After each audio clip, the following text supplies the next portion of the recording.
Hello everyone, Cubix is here and welcome to a new video about my favorite deck, the Cubic. I am really glad that I finally got a chance to talk about it. I wasn't so interested to talk about it before the support announcements, but now I'm more than happy to have a speak about it. To be honest, I wasn't intent to make any video about the Cubic until the support, but because one of you guys asked about a Cubic video, so I had to make it as fast as possible. So let's get to the point. I'm not just gonna talk about my deck list for the Cubic, I also would talk about my history with this deck and the game in general since I started playing Yu-Gi-Oh until now. I started playing Yu-Gi-Oh at September 2019. I was playing at my school with my friends with some random cards. They were official cards, yes, but not original. They were just high copy cards. Anyway, I played with them a couple of months and I wasn't so good. I was literally so bad and I lost multiple times. So I decided to learn how to play the game at home and I started with playing the game online. So I started with Duel Links. To be honest, I really liked the game and it felt nostalgic for me playing with fake cards back when I was a kid. And as any Yu-Gi-Oh player, or most of them at least, I started with the Dark Magician. And for me, this is my second best deck after Cubic, of course. And after a couple of months playing Duel Links, I felt like I want to rewatch the anime again, so I did. I rewatched Yu-Gi-Oh! DM again and retrieved my childhood memories. And after I finished the whole 5 seasons, I was about to move to GX, and before that, I surprised by a movie talking about what happened after the Pharaoh's departure, and that was the Dark Side of Dimensions. To be honest, I was totally shocked that I lived to see Yugi and Kaiba in such an advanced anime art style like this, and I was feeling more than excited while I was watching this movie or this part of the story. Like, this was something else entirely, not like the series, and I think the reason was him. That was the beginning of my journey with the Cubic. I didn't like the Cubic only because of the deck itself, no, the player himself made me like it and like him even more. Agami or Diva wasn't just an ordinary villain for me. Well, I'm not a movie analyst, I'll just say what I think about him, or my opinion about the character. Unlike all of the villains of DM, Diva was a villain for a reason and had a point of view about his actions and thoughts. Most of DM villains wanted to rule the world, take something, destroy something, or take revenge from someone.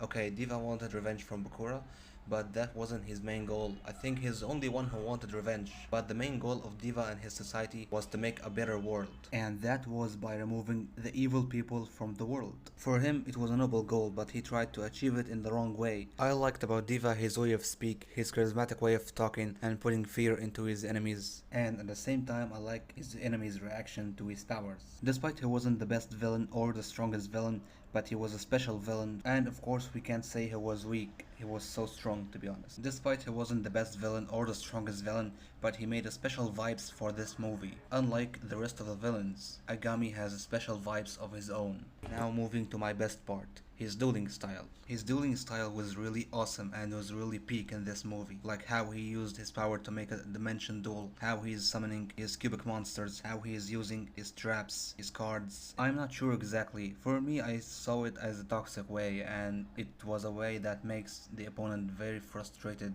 and make him feel like it's impossible to win. I liked how the monsters look in the anime, like how they look like an interdimensional monsters. They were kinda freaks. Also, I give Diva a respect for setting all of his traps and attract Kaiba to attack him, despite all of the enemy characters do the same thing. But here we are talking about Diva's method to deflect the attacks. And of course, I won't forget to talk about the best thing about this deck, and that is the cubic counter. And this is what makes the deck so special to me. It puts the counter on a monster and make that monster literally useless on the field. And I guess this is the most thing that attracted me to play this deck. And I really admire the traps of this deck. I mean, look how Kaiba used all of his monsters to attack Diva, and after all of this, not even a scratch. Instead, both of his crystal dragons got neutralized and couldn't use their effects. Even after he countered Diva's moves and summoned Blue Eyes alternative, he couldn't make a scratch again, and surprised by another trap.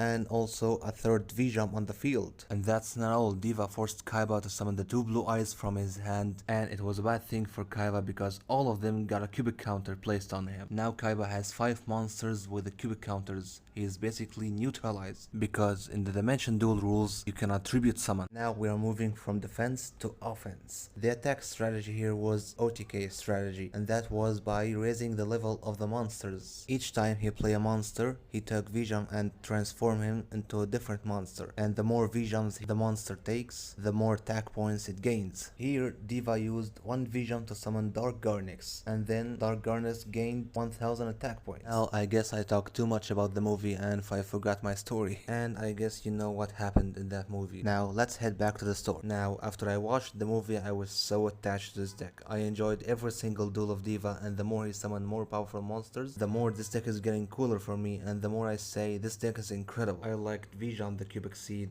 I liked the Cubix Beasts, the Cubix Kings, and the Cubix Lord. After I watched the movie, a while later I found out Duel Links Ganagami event and some Cubix cards came with him as well, so I rushed to unlock this character and get his cards. And after a while I did, and this was the first time for me to play the Cubix. I played Duel Links for a long time. Despite I was playing it with different decks and characters, I was focusing on the Cubix. And I was playing a pure Cubix. I wasn't able to play any monsters because of the skill. I was only allowed to play up to 6 spell and traps. I was playing Cubix like this on Duel Links until my point of view about the Cubix and the whole game changed at March 2021. And this was the first time for me to play Dueling Nexus. And this was a new land for me. This was my first time for me playing TCG. And what I liked about playing TCG and what attracted me to play this format, that I found all of the Cubix cards. I built the deck in TCG and it was like this.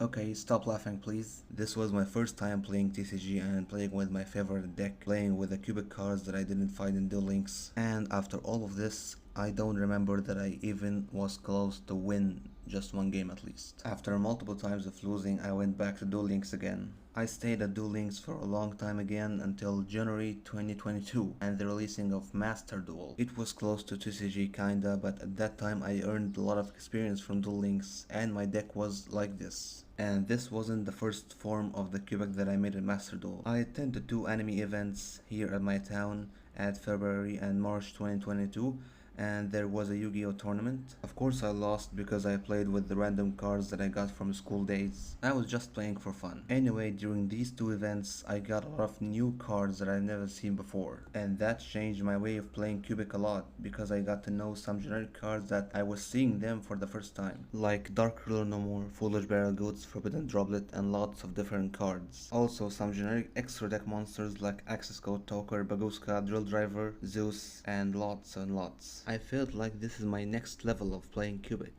Later at June 2022, I got to know a Yu-Gi-Oh community here at my town. It was my first day with them and I played with the random cards that I have from school days and events, and of course I got crashed. And that wasn't until I found one of them had the Cubix deck, so I rushed to buy it from him. It was an original card, yes, but it's okay. It was just proxy or printed cards. And after I got the deck, I dueled some of them with the Cubix and I won most of it. That was a great day for me. Played with friendly people, got my favorite deck, and after hanging out with them for days and learning a lot about the modern TCG game, I've changed the deck of course, and we made a tournament.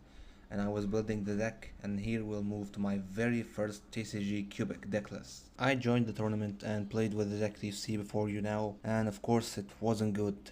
For me, at least, I barely managed to win just 1 round, and that was because my opponent had bricked. Seriously, my deck level was so bad. I was trying to improve the deck with literally any card or any engine or anything that could help, and that was until October 2022. I attended to another anime event, and there I discovered a very powerful card that raised my deck to a whole new level. Mystic Mind! What the? That's right. I'm a Mystic Mind player, or I was a Mystic Mind player. I know you might hate me right now, but let's be truthful. Mystic Mind was one of the best cards I ever used in the game, and I'm pretty sure you know the reason. This card changed my deck a lot. I was always literally abusing it once I see it in my hand. And I'll say it, I was enjoying a lot of my games. Seeing my opponent freeze until I collect all the cards I need to destroy him with 1 strike. Well, that was the combo.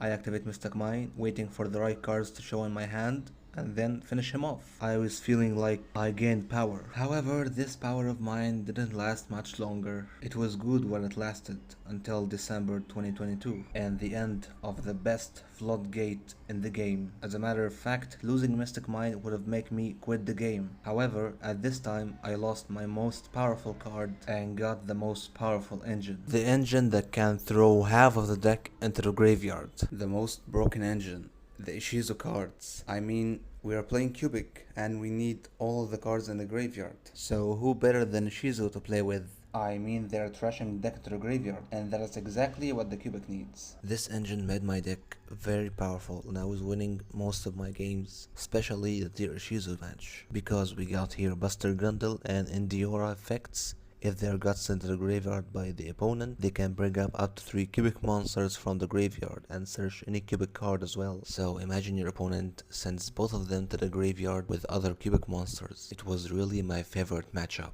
And I said, and I'll still say, that the Ishizu was the best engine I ever played in the entire game. Well, every good thing must come to an end. And that end was Feb 2023. This ban list was truly a big hit for me. Literally all of the Ishizu and Tournament's monsters got a hit. After that, I didn't know what to do after the best engine had gone. As a matter of fact, I thought for a second to quit the game because this wasn't the half of my deck. It was the main engine, which was moving the Cubix. And after a while I said, no, I won't give up and I will try to make the deck stronger again. I tried so many builds again and again until I settled on some chaos cards, and the build was like this. Well, I was playing with this build for a month or two, I guess, and after that I found a card that could make the deck powerful again, or at least playable more. And that card was Time Tearing Morganite. Well, it wasn't the best option of course, but for me at that time it was the only option. And to be honest, the deck wasn't so bad. It was good, like I can summon Duza, send the karma, banish it and add another Duza and summon him. It's not like the Ishizu, like in the Ishizu time I was able to summon Duza up to 4 or 5 times, and that was in one turn. Well, I said I could work with this. I was changing the build from time to another, but Morganite was always a part of the deck. Sometimes I was removing slash draw and put it back again, some things like this. And I settled on this build until September 2023. I felt like this is not working. Despite Time Tearing Morganite was a good idea, but I still needed something more. So I decided to go back again to Ishizu.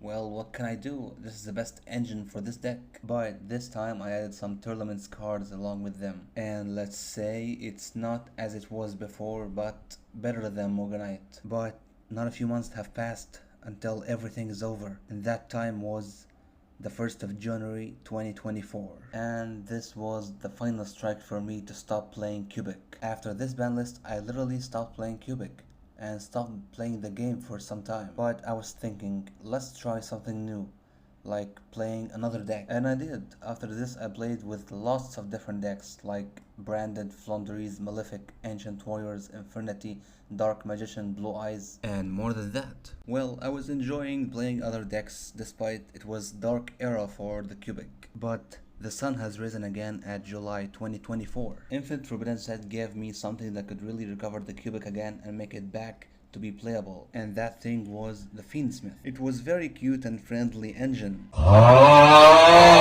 Anyway, the Fiendsmith wasn't just an engine to play with the Cubix. It was the only engine that gave me quite a functional fusion method to summon my most powerful monster. Fiendsmith sequence gave me an easy access to Crimson Nova Trinity. All I needed to do is send the 3 Crimson Nova to the graveyard and summon sequence, and that is GG for me. I don't recall a game that I summoned Trinity and didn't win on the same turn. Trinity was an instant win for me, and things was getting better at September 2024. Despite I lost Lacrima and Beatrice and this ban list, I got something even better. Konami got out a card that would make the Cubix insane if it got activated, and that card is that Cubix looks greener. That card truly changed the entire deck.